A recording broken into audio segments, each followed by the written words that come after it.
distinguished guest, Mr. Ban Ki-moon.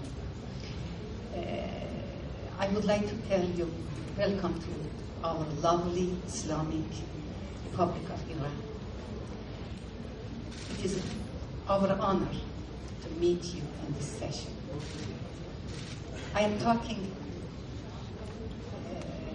Tuba Kermani, scientific member in Tehran University in philosophy and logic. I am talking not only as a woman, not only as an Iranian. I am talking perhaps the oldest one in this session. This is the part that Mr. Secretary General doesn't like, some of it. At first, I would like to recite a verse of Bible. It is said, the fruit of righteousness, justice, is seen in peace. Of them make peace.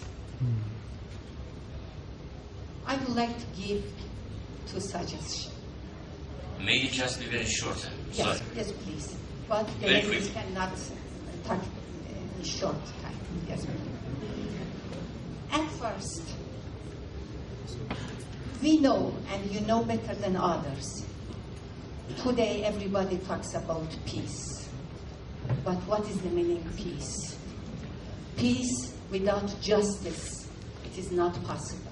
The real peace, it means, is based on justice. Please help to the summit. It means non-aligned movement, and also United Nations for establishing peace with justice. Okay. It is so important. Thank you. Thank you. Okay. And others. Sorry, if you may save your question for other times that Mr. Secretary. Other suggestion, please. Other Just one suggestion. second. Yeah. We have Security Council in United Nations. Why we cannot have councils for peace and justice in United Nations?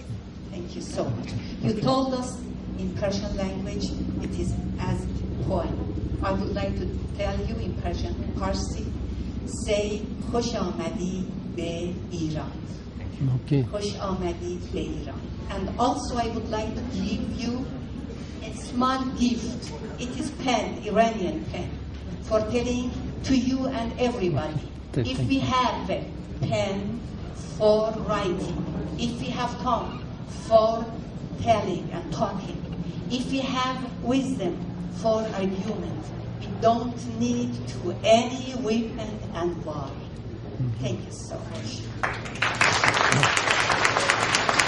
No, okay. I think because I have to run. Yes, I think we have to leave after Yeah.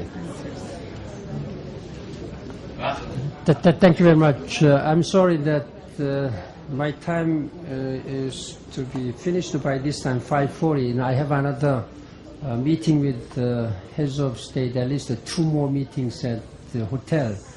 I have to rush. Therefore, I have received 5 questions. I will try to briefly answer your questions and concerns.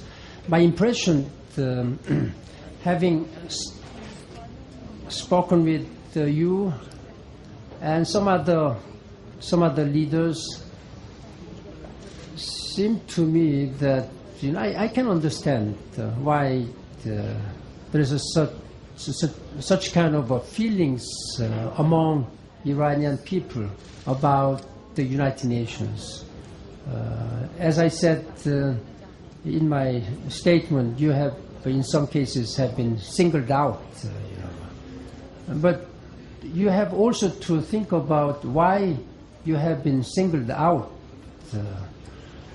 When you talk about international law or UN Security Council sanction,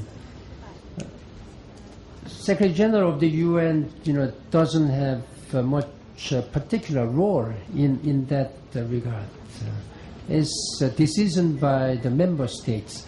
When a sanction could be, given to any country, particularly 5 permanent members of the Security Council, including China and Russia, who may not necessarily agree with what the Americans or British and French may think.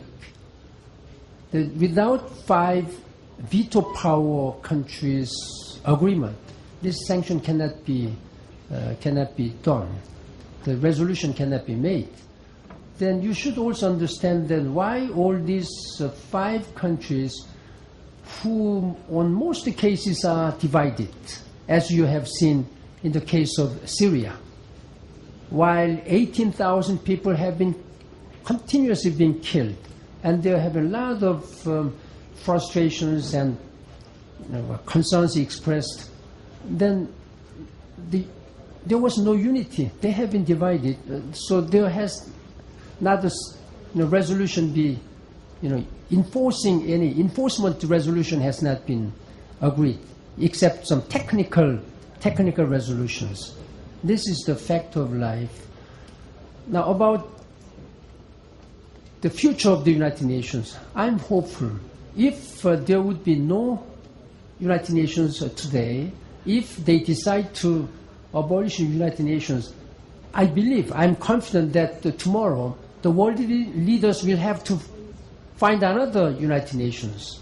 There may be some difference of structures. Now you are talking about structure and reforms. This has been an issue since the beginning of the United Nations. I personally believe, and most of the member states believe, that this Security Council and other UN bodies should be reformed, should be changed. More representative way, more democratic, more transparent way. There is no doubt about that.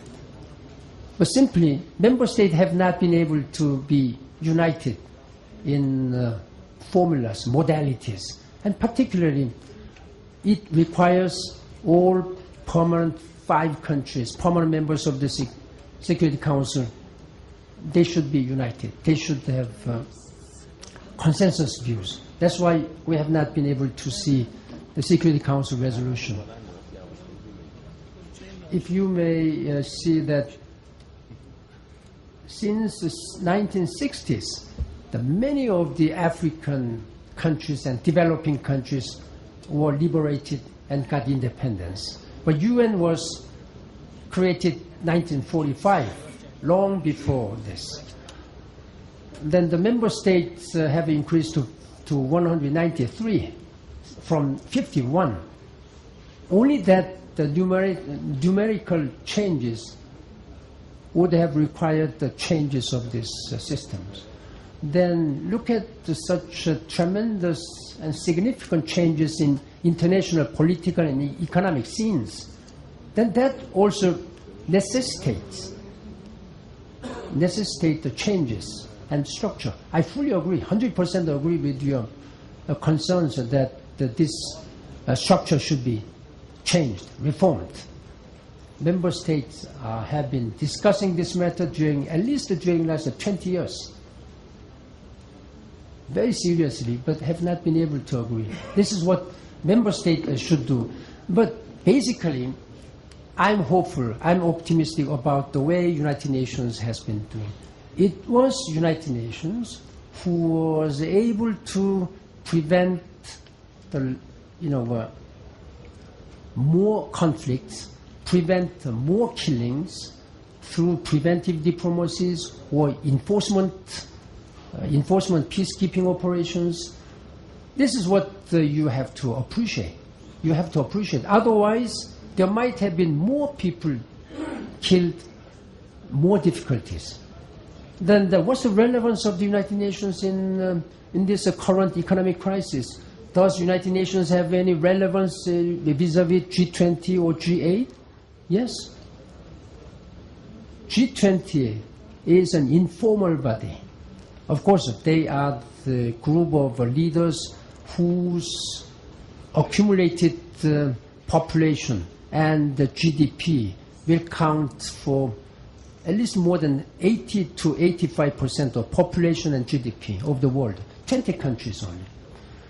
But that does not mean that they have universality and complete legitimacy. Universality and legitimacy are with the United Nations. They may discuss informally. They may agree. This is sort of an understanding. Let us reform the IMF. Let's give more voice to developing world. But that has to go through intergovernmental body, either IMF governing body or United Nations General Assembly.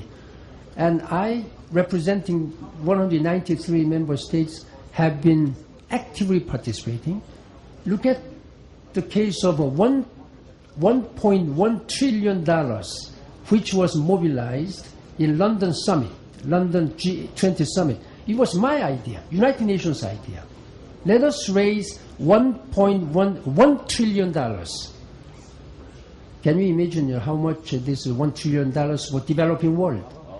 They finally agreed $1.1 trillion, strengthening IMF, World Bank, World Trade Organizations, and giving direct